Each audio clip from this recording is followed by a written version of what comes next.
In our headlines on this Thursday, November 28th, here in South Korea.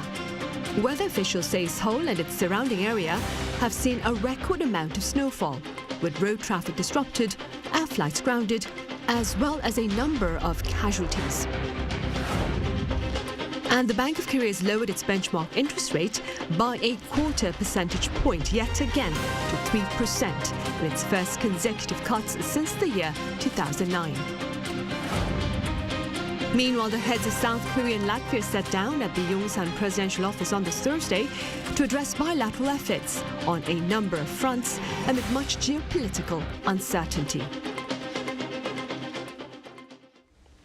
We start here in Seoul and its surrounding area, where record snowfall has led to traffic disruptions, flight cancellations, and even casualties. Our An Sung-jin starts us off.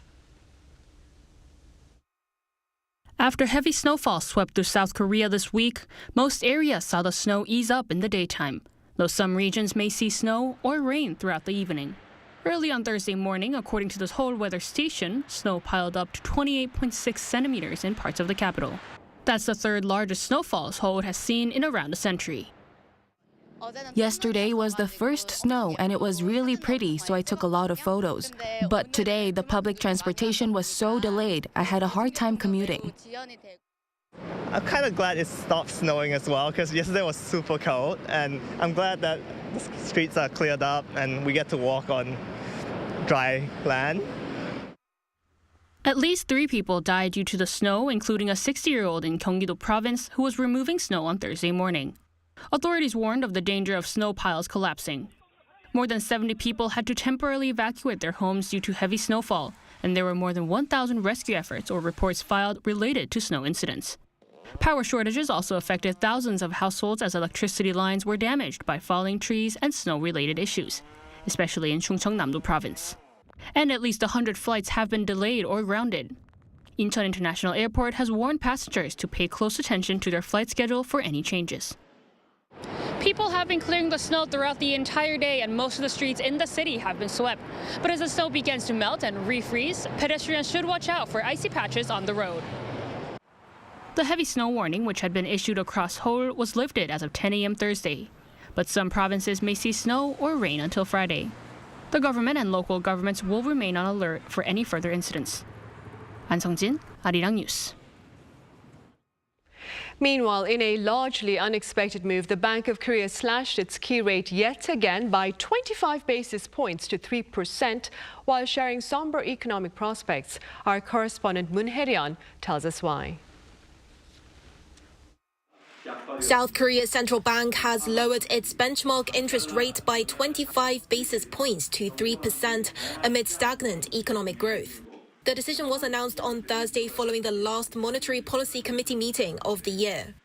Although exchange rates have become more volatile, inflation is stable and household debt growth has slowed. However, downward pressure on growth has increased, so the Monetary Policy Committee decided to cut the interest rate further to help reduce these risks. Last month, the BOK implemented a pivot in monetary policy for the first time in over 3 years, as it slashed the base rate by 25 basis points.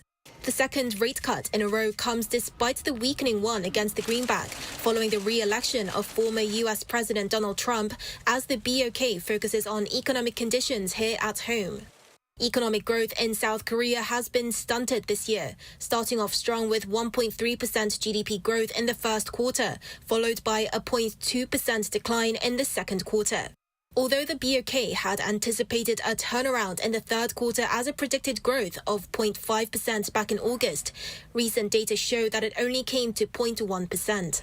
As a result, the central bank revised its economic growth projections for this year and next year by 0.2 percentage points, from 2.4% to 2.2% for 2024 and from 2.1% to 1.9% for 2025. The BOK attributed the weakened economic growth to a slowdown in export growth and said that export growth is likely to fall short of initial expectations due to intensified competition and a possible rise in global trade protectionism. In an economic slowdown, lowering the interest rate can help boost consumption and investment, as well as reduce burdens on small businesses. Analysts say that further rate cuts could come in the near future, but this carries risks. Lower future estimate for growth was the reason for lower interest rate, which means that there are higher possibility now that Bank of Korea will lower the rates. It may decide to lower the rates faster than it had previously signaled, but there are significant problems to lowering the interest rate. For example, it may strike a bubble in the Seoul housing market. It may increase household and corporate debt even higher. Going forward, the Bank of Korea says it will continue to monitor economic growth and financial stability and thoroughly assess the impact of the rate cut on foreign exchange and other policy variables in order to determine the pace of further cuts in the future. 문혜련, Arirang News. At the United Nations in New York, North Korea appears to have unwittingly acknowledged its deployment of troops in support of Russia's invasion of Ukraine. Our Kim Jong-sil explains. Toward the end of the UN Security Council meeting, the U.S. representative delivered a pointed question directly challenging Pyongyang. And my last point is just a question to the representative from the DPRK regime. It's a very simple question. Has DPRK deployed troops to Russia? North Korean ambassador to the UN, Kim Sung, neither confirmed nor denied the deployment, instead gave his usual statement that it is a legitimate right for Pyongyang to develop relations with Moscow. The Treaty on Comprehensive Strategic Partnership between DPRK and Russian Federation is fully conform to international law and the UN Charter. Therefore, the DPRK will remain faithful to its obligation under that treaty. Seoul's unification ministry responded on Thursday, stating that regardless of North Korea's indirect acknowledgement, it is evident that North Korean troops have engaged in Russia's war with Ukraine. South Korea, alongside the U.S., the EU, and other nations, condemned the deployment as a violation of international law, citing breaches of multiple UNSC resolutions. Seoul also dismissed Pyongyang and Moscow's claims of lawfulness, citing the illegality of Russia's invasion of Ukraine. Ukraine's UN ambassador Sergei Kislycha, speaking after the U.S. representative, delivered a sharp rebuke to Kim as well.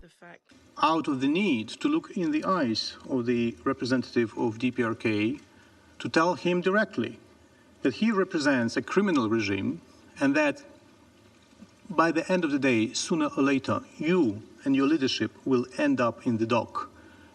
Ambassador Hwang Jung-guk warned that North Korea-Russia collaboration undermines the UN Charter-based international order and called for united action to halt their illicit activities.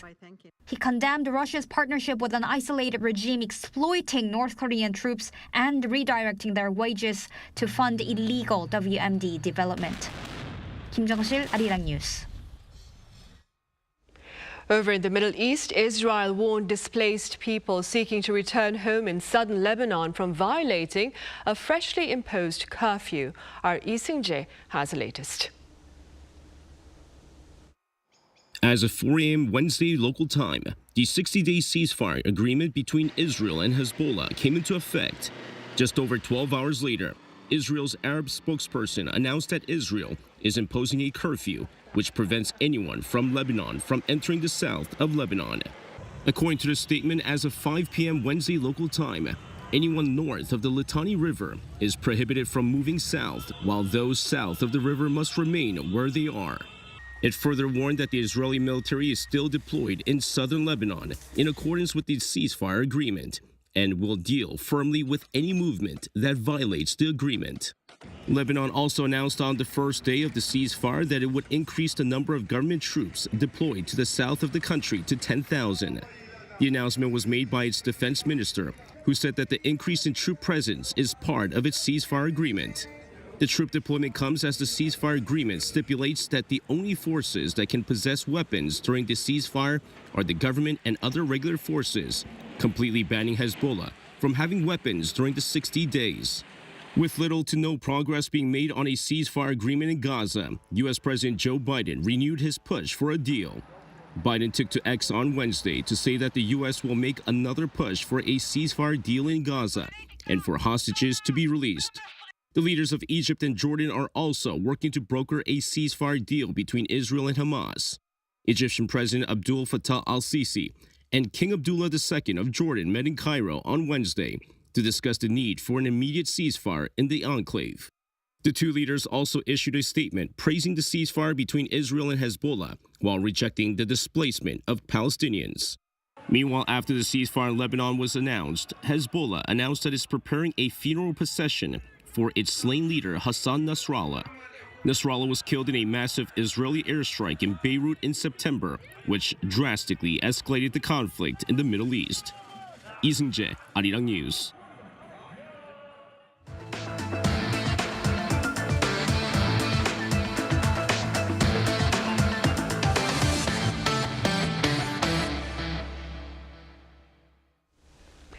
Here in Seoul on this Thursday, President Yoon Suk-yeol sat down with his Latvian counterpart Edgars Linkevici to promote partnership in various fields. According to the top office here, the talks came in light of the Latvian leader's 4-day working visit to South Korea. Now on the agenda were ways to boost practical cooperation amid a host of geopolitical uncertainties. And on Wednesday, President Yoon Suk-yeol met with a delegation from Ukraine to address practical response measures to the presence of North Korean troops on the battlefield in support of Russian invasion. Our Oh Soo-young reports. President Yoon Suk-yeol met with a Ukrainian delegation to discuss how to counter the growing military cooperation between Russia and North Korea. According to Yoon's office, the South Korean leader on Wednesday met with the visiting delegation led by Kyiv's defense minister Rustem Umerov at the Yongsan presidential office.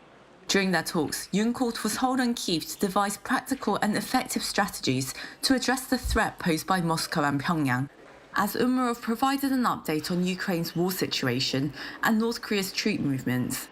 The Ukrainian minister expressed gratitude for South Korea's support, which has provided tangible assistance to the Ukrainian people, and expressed hope for strengthening their cooperation in the future. He said the delegation is visiting after President Volodymyr Zelensky ordered him to explore cooperation with South Korea amid Russia and North Korea's military collaboration. The delegation's visit was announced late October, following a phone call between Yoon and Zelensky after South Korean intelligence confirmed North Korean troops were being deployed to fight for Russia in Ukraine. The delegation held further talks with National Security Advisor Shin Won-sik and Defense Minister Kim Yong-yeon to explore further avenues for bilateral cooperation. The two sides agreed to continue intel sharing on North Korea's troop deployments and the regime's arms and technology transfers with the Kremlin. They will also work closely with allied nations to address these issues.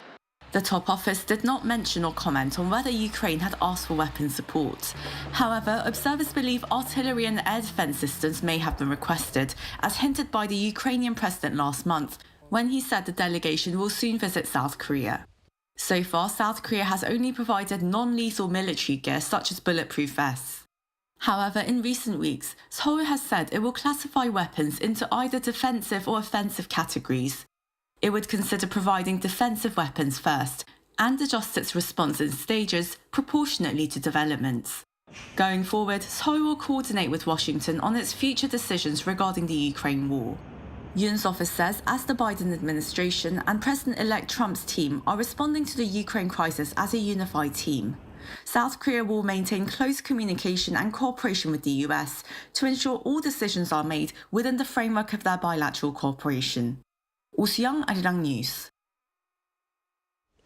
On the local defense front, the Navy has received a new destroyer boasting an advanced interception system that is expected to better protect South Korean skies from North Korean missiles. Our correspondent Kim Bo-kyung reports. Korea's fourth Aegis destroyer, but the first of the next generation, is now operational. The Cheongju the Great destroyer is now in the Korean Navy's hands after being handed over by HD Hyundai Heavy Industries.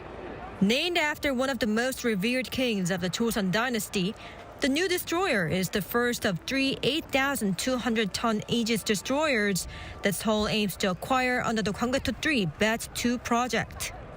It was launched in July 2022 and went through hundreds of sea trials before being successfully delivered to the Navy on Wednesday, right on schedule. I am very pleased that we are delivering the next generation Aegis destroyer and Cheongju the Great.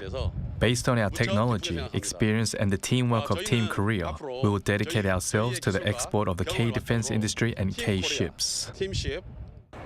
At 170 meters in length, 21 meters wide, and with a full displacement of 8,200 metric tons, the ship has a maximum speed of 30 knots. It has cutting-edge features including a multi-function phased array radar, an integrated sonar system, Korea's vertical launch missile system, and more. The most notable aspect of the Cheongdo the Great Destroyer is that it will be equipped with the latest missile system capable of not just tracking ballistic missiles, but also intercepting them. Compared to earlier Aegis destroyers, this warship will be equipped with Standard Missile 6 ship-based surface-to-air missiles and possibly the SM-3 that are capable of intercepting incoming ballistic missiles. This, the Navy says, makes the destroyer a key asset in Korea's maritime defense system. The Cheongdo the Great Destroyer has enhanced capabilities in ballistic missile defense and anti-submarine warfare, making it a key asset in South Korea's maritime-based three-axis defense system to counter North Korea's evolving nuclear, missile and underwater threats. With the delivery to the Korean Navy completed, it will be officially incorporated next month. The second of its class, the Dasan Jeongnyagyo, will be launched next year while construction of the third began last month. Kim Bo-kyung, Arirang News, Ulsan.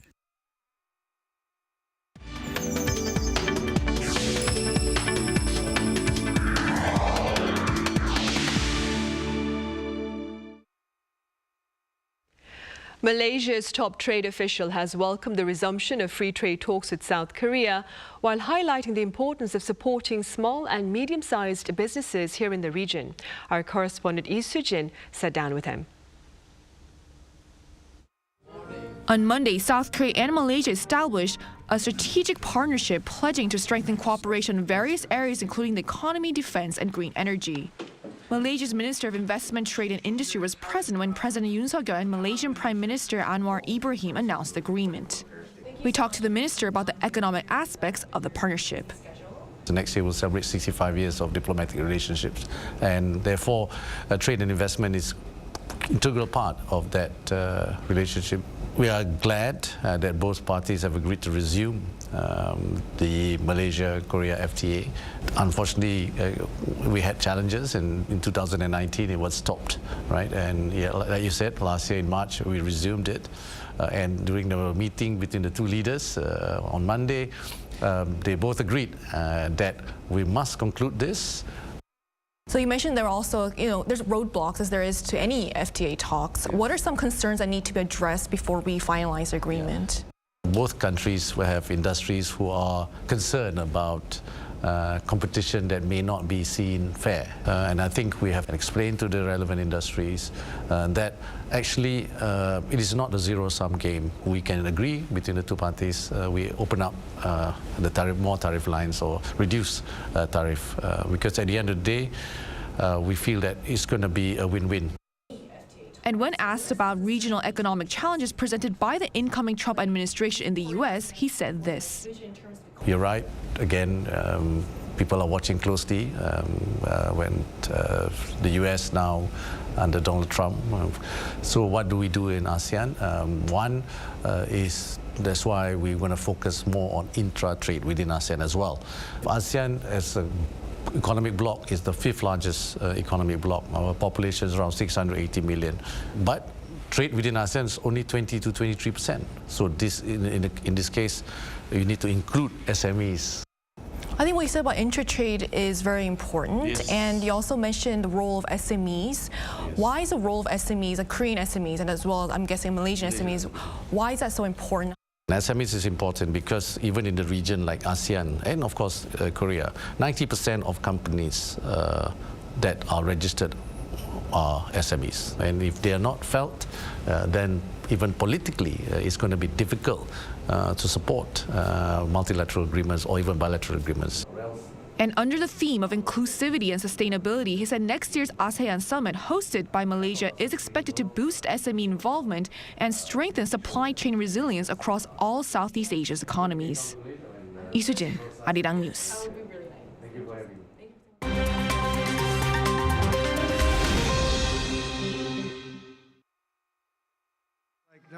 This is The World Now, bringing you the latest stories from around the globe. Several of U.S. President-elect Donald Trump's cabinet nominees and administration picks have been targeted with bomb threats and swatting, according to Trump's spokesperson. Caroline Leavitt said in a statement that the threats were made on Tuesday night and Wednesday morning, while the FBI said it was aware of numerous bomb threats and swatting incidents targeting Trump's government nominees. The alleged threats were made to Trump's pick for U.S. Ambassador to the United Nations, Elise Stefanik, and the nominee for the head of the Environmental Protection Agency, Lee Zeldin, while Brooke Rollins, nominated to lead the Department of Agriculture, as well as Scott Turner and Lori Chavez-Derrama, Trump's pick for Department of Housing and Labor Secretary, respectively, posted on social media that they have also received threats. Fox News reported that Defense Secretary nominee Pete Hegseth and Trump's pick for director of the CIA, John Ratcliffe, also received threats. The spokesperson for Trump's transition team added that these appointees were targeted and violent, un-American threats to their lives and those who live with them, while saying that violence will not deter us. Chile's President Gabriel Boric has come under fire after a preliminary investigation was launched regarding a sexual harassment complaint. Chile's Attorney General Cristian Crisosto stated that the criminal case was confirmed on Tuesday by the prosecutor's office in Magallanes in the south of the country, where the alleged harassment took place while Boric was a lawmaker in the region. The youngest president in Chile's history, 38-year-old Boric, allegedly sexually harassed a woman in 2013 by sending dozens of non-consensual emails, including one where he sent explicit images that were not requested or consented to when he was living in the city of Punta Arenas. President Boric denied the allegations through his lawyer, who said that the president is the victim of a situation of systematic harassment. The Indian Coast Guard reported a record seizure of 5.5 metric tons of methamphetamine from a Myanmar-operated fishing boat in the Andaman Sea on Tuesday. 6 Myanmarese citizens were arrested in the bust, which the Indian Coast Guard stated was the biggest ever drug haul by the authority. The Indian Coast Guard's reconnaissance party found a suspicious small fishing boat carrying a Myanmar flag and alerted the authorities, which shadowed the small vessel until arrests were made early Monday. The Andaman and Nicobar Islands Director General of Police said that the market value of the seized drugs would be some $4 billion. Ukrainian free diver Katarina Sadurska has set a new world record in the no-fins discipline of the sport. 32-year-old Sadurska dived 82 meters in 3 minutes and 10 seconds off the coast of Dominica on Tuesday, breaking her own previous world record of 80 meters. Now it marks her 6th world record in free diving to date. She said that her training was not easy, as she could not train in her war-torn home country, but said that she is really happy to do this dive. Kim Xiang, Arirang News.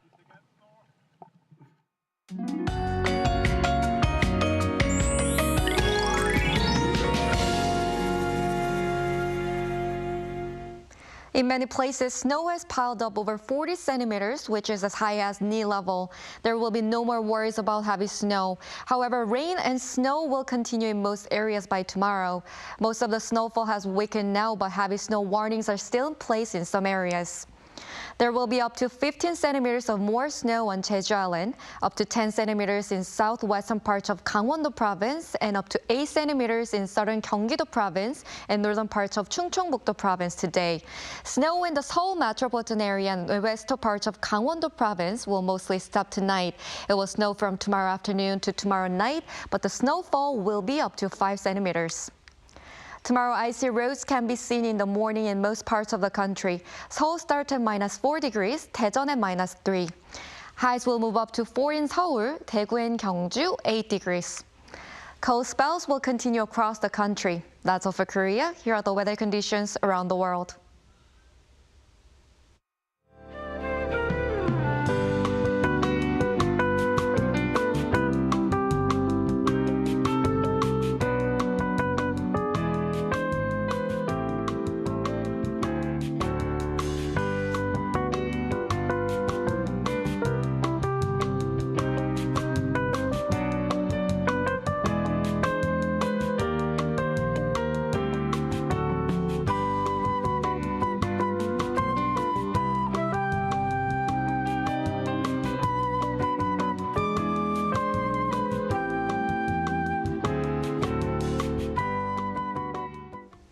Those are the headlines at this hour here in South Korea. Coming up next is our daily panel session. Do stay with us. Thank you for now.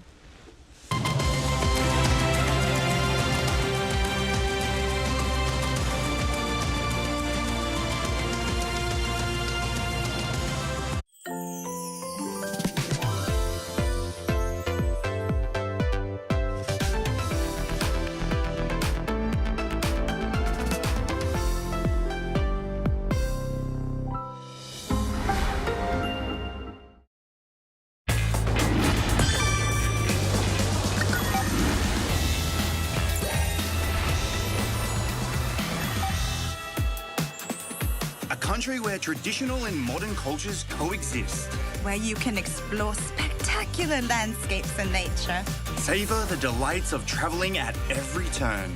Where? Korea, of course. There are some must-visit places in Korea. Ones that appear in every tour guidebook: Hangang River, Gyeongbokgung Palace from the Joseon Dynasty, and... Yes, these are essentials, but I want to go somewhere a little different. I don't have to follow the guidebook. For example, filming locations for K-pop music videos or K-dramas and movies. Traveling is all about taking it slow. A long walk at your own pace, or even zoning out somewhere quiet. Doesn't it sound relaxing? You travel for the experience, trying something new in a foreign place, de-stressing and making lifetime memories, taking tons of pictures along the way. 70% of the Korean territory is mountainous. Naturally, hiking is a very popular pastime in Korea. Not your kind of activity? Trust me, the view will make the effort worth it. Just catch your breath by the cold stream in the valley. Korea is surrounded by the sea on three sides. From the beach, you can enjoy a wide open view, as well as various water activities. But the riverside is great too. There's plenty to see and do. If you're in Korea, you can't miss the night view full of dazzling lights. Yes, even the same place can have a totally different vibe at night. Want to make unforgettable memories? How about traveling to all corners of Korea? Join us next time to explore more about Korean culture.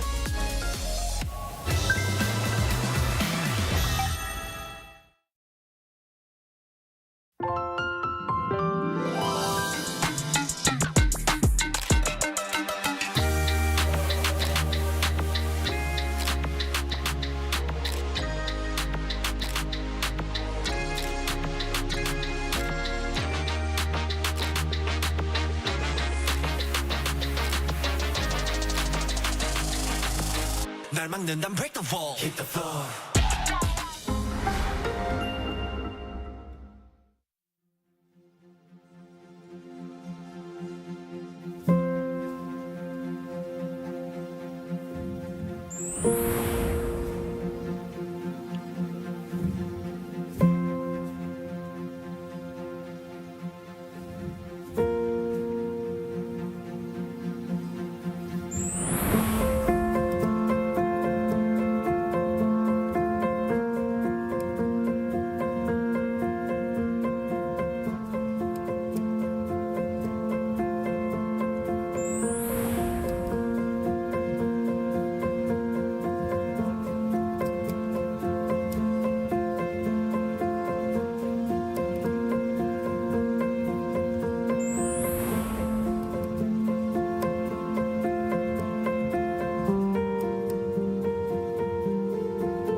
lead team of the incoming U.S. administration that will take on the task of directing America's business dealings with its global partners has taken more shape, with the posts of Treasury, Commerce, as well as Trade Representative nominated.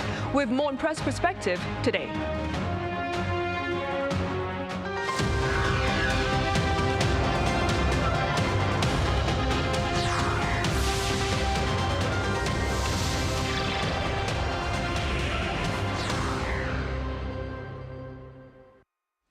Hello and welcome. You're watching Press Perspective for this Thursday, November 28th here in Seoul. I'm Min Sun-hee. Now today we revisit the implications of US President-elect Donald Trump's America First trade policy on the global economy, including that here in South Korea. For more on this, I have Andres Sanchez-Brown, a correspondent for EFE Spain. Andres, it's great to have you back. Hi, Sonny. Thank you so much for having us here. I also have Professor Yang Jun-seok at the Catholic University of Korea live on the line. Professor Yang, it's a pleasure to have you with us. Happy to be here. Right. We'll start here in the studio. Andres, let's begin with the response from the media to the nomination of Scott Bessent as the U.S. Treasury Secretary. Exactly. President-elect Trump tapped Mr. Bessent, a hedge fund manager, as his new Treasury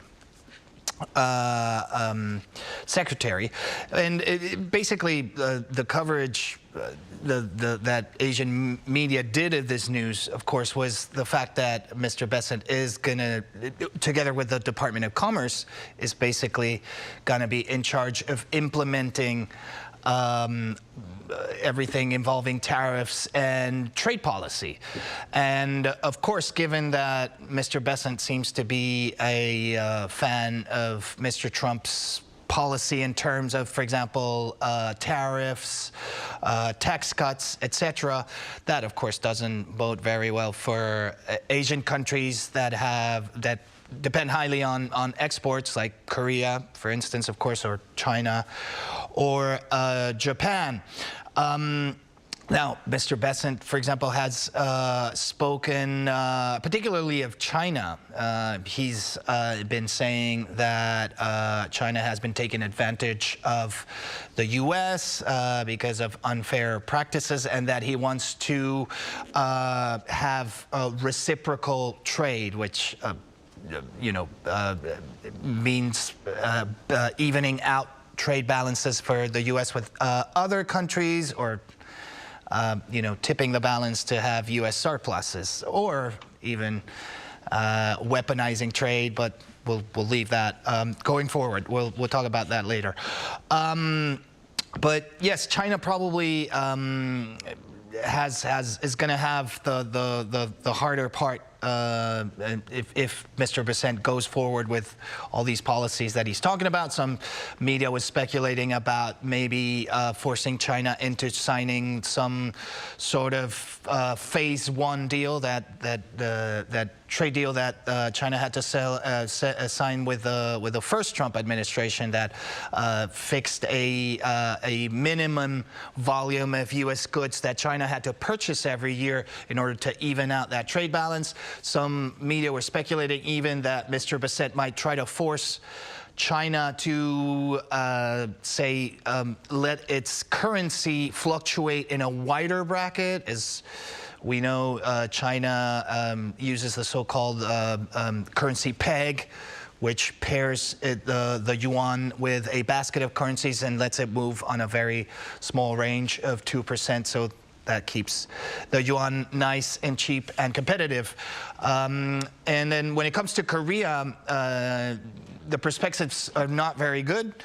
Mr. Bessent is also supporting cutting down on subsidies for companies that are manufacturing in the U.S., things like batteries, like electric vehicles, like semiconductors. So this is companies like Samsung Electronics, SK Hynix, LG Energy Solution, top Korean manufacturers that actually invested in the U.S. With all these subsidies in mind. And of course, we're doing this to position themselves regarding the possibility that Donald Trump would actually return to the White House, which has been the case. So all in all, of course, concerning reports regarding the tapping of Mr. Besant as Treasury Secretary. Right. Professor Yang, what are your thoughts regarding the scope and perhaps speed of Trump's tariffs and their impact on the global trade? Okay, well, we knew that Trump will institute tariffs, but the numbers keep on changing every time he makes a speech. Now, the numbers that usually came up was 10% general tariffs, 60% tariffs on China, and perhaps 100% tariffs on automobile imports. But those numbers continually change a little bit depending on the speech. But now he's talking about 25% tariffs on Mexico and Canada, 10% tariffs on China, which he didn't really talk about during his campaign, and he just announced it fairly suddenly, and he justifies these tariffs on the basis that he wants to prevent the imports of illegal drugs like fentanyl and illegal immigrants that's coming from Mexico and China, Mexico and Canada.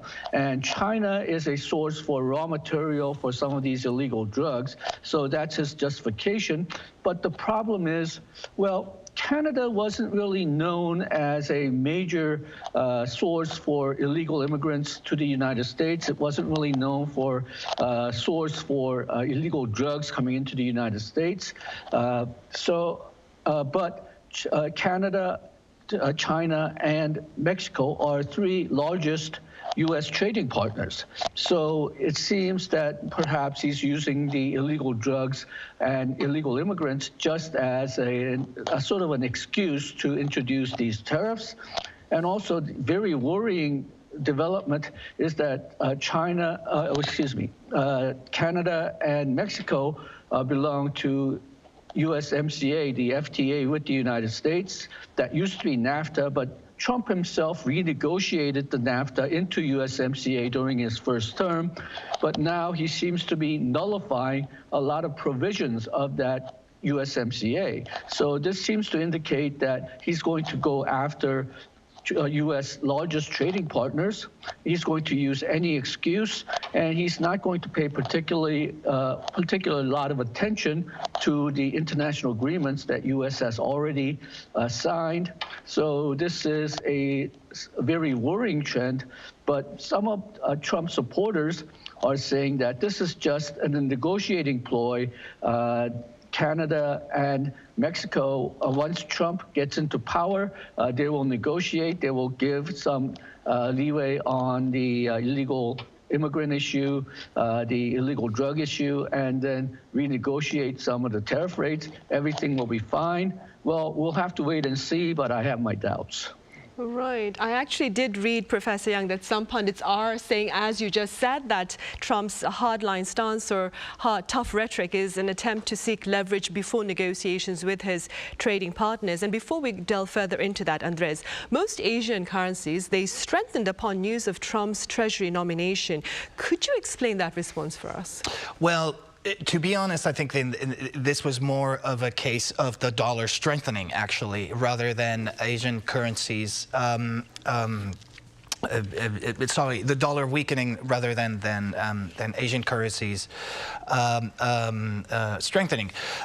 What happened, I believe, was that when Mr. Scott Bessent got tapped, well, he's worked with the George Soros investment fund.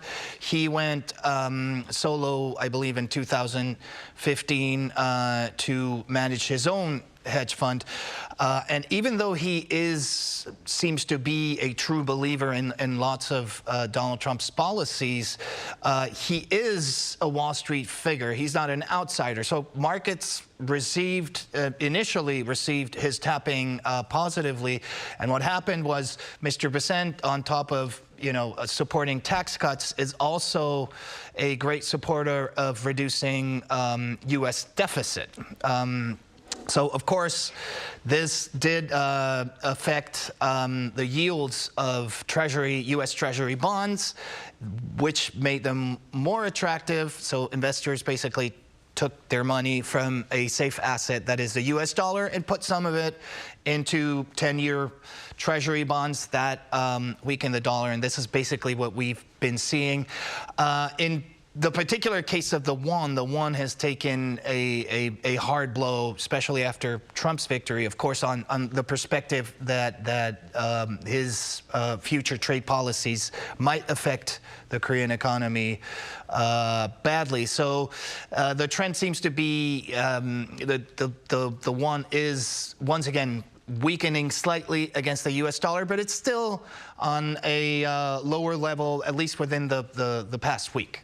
Right. Professor Yang, as Andres mentioned, a strong dollar, it does no favors for Korea and neither for Mr. Trump, who is seeking to ease the trade deficit with trading partners across the world. Simply speaking then, what do you believe are the repercussions of a strong dollar for economies here in this part of the world, including South Korea? Okay, well, during his campaign, Trump has stated that the two pillars of his economic plan is tariffs and low interest rates. But I think we can also add a third pillar, which is low taxes, especially low corporate taxes. Now, the tariffs, unless you change macroeconomic variables in the United States like savings and investment, imposing tariffs usually lead to a stronger dollar, not a weaker dollar. And then the corporate tax cuts and tax cuts in general, they're expected to increase the government deficit despite what the new Secretary of Commerce to-be has mentioned. And that will probably be inflationary, and that will probably lead to higher interest rates. So either way, even though Trump has stated that weak dollar is one of his pillars, it's going to be very difficult to get weaker dollars. So we're probably going to be have a strong U.S. dollar as a general trend during his term. And well, for Korea, having strong dollar does not, I think, necessarily will impact trade that much. In the last decade or so, the exchange rate hasn't really affected Korean trade very much, partially because Korean trade has moved on to higher value-added, higher technology goods like smartphones that isn't necessarily affected too much by exchange rates. Also, semiconductors, it really depends more on demand for semiconductors than the changes in price that comes from changes in exchange rate. So I don't think strong dollar will affect us that much, at least in terms of exports. It may affect us in terms of inflation. The stronger dollar will make goods, imported goods, more expensive coming into Korea. So we probably will have to be you will face more problems with inflation, I think, especially at the end of the first year or from the second year of Trump's term. Right. Meanwhile, Andres, moving forward then, where do talks between China and the EU on avoiding EV tariffs stand? Well, despite Bernd Lange, who's the European Parliament's chairman of the Trade Committee, he spoke some days ago saying that a deal was drawing closer. Then some officials actually spoke up and said, well, actually, we're not that close to a deal. There's still many thorny issues. One of the probably the solution that the EU wants to come up with or include in the deal is basically fixing a minimum level price for Chinese e-vehicles, electric vehicles in the European market. Why? Because the EU back in September, October determined that the prices of electric vehicles, Chinese electric vehicles sold in Europe was so low because of heavy Chinese government subsidizing.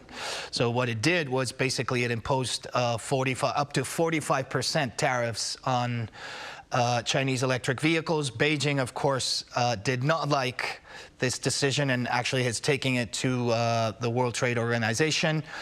So what's happening now is that they're trying to sign off this deal, make try to make everybody as happy as possible, especially there's some European Union members like Hungary that has a lot of Chinese investments regarding electric vehicles in its territory, or Germany that are not happy with, of course, that heavy tariff that was levied on Chinese electric vehicles. Germany, why? Because as one of the largest car manufacturers in the world, it obviously is fearing that China will backlash with a heavy tariff on German gasoline cars. And that, of course, at this time would fare really bad on German manufacturers. They're going through a rough patch right now with increasing costs and bad situations, for example, like with companies like Volkswagen that is, announcing that it's going to slash lots of employment and so on. Right. Andres, earlier on, Professor Yang mentioned the USMCA and negotiations for this trilateral trade deal among the US, Mexico and Canada are slated to take place. Now, against that backdrop, Mexico has reportedly launched a campaign to replace Chinese parts with locally made parts. Yes, exactly. Newly elected President Claudia Sheinbaum announced the other day that the government had been communicating with Mexican-based companies in order to have the Chinese components that they're using for many of their finished goods to try to source them, to actually replace them with Mexican manufactured pieces, either by Mexican companies or North American Mexican-based companies. Why is this? Because both Canada and the US have expressed concern that Mexico, because of the USMCA, was actually sourcing all these Chinese parts into the North American markets, into Canadian and the US market. So hopefully this could appease both Ottawa's and Washington's concerns, but we'll see, because as Professor Yang was mentioning, some days later, President Trump mentioned that on day one of his term, he wants to levy 25% taxes on Canada and Mexico in order to fight illegal drug trafficking and immigration. We'll see how this pans out. President Sheinbaum actually wrote a letter to Mr. Trump that was quite bold, and I think it was the right thing to do. She defended the fact that Mexico has been investing a lot on border control, that arrests in U.S. borders are on a 4-year low, and also pointed out that it's a two-way road. She said that, for example, 70% of all weapons apprehended in Mexico are either sold or manufactured in the U.S. So we'll see how everything works out once Mr. Trump is named officially the President of the United States. Right, which will take place on the 20th of January next year. Professor Yang, back here in South Korea, policymakers at the central bank lowered their key interest rate by a 0.25 percentage point to 3%. Now, this is the second cut following the first one last month. What have been the ripple effects of the first cut? Well, there hasn't been all that much, because a lot of the rate cut has been preordained, and it's sunk into the market well before the actual time of the rate cut. But there has been some concerns that some of that funds freed up from the first rate cut went into the housing market, and it contributed to rise in housing prices, and perhaps even starting a price bubble in the Seoul housing market, as well as increasing household debt, which is already at a very high and perhaps dangerous level. So a lot of people were not expecting an additional rate cut today, but Bank of Korea somewhat surprised a lot of people by lowering the rates again. This is the first time in more than a decade that there has been 2 consecutive rate cuts. And I think the major factor here is not only the lackluster domestic economy and a lot of small and micro businesses are in trouble, but also along with the current announcement the Bank of Korea readjusted its forecast for economic growth. They lowered economic growth for this year from 2.4 to 2.2%, which is in line with some of the other recent estimates, like from the IMF. But the next year and the year after, the readjustment was somewhat surprising because the next year's growth was readjusted below 2% to 1.9, and for 2026 it was readjusted to 1.8.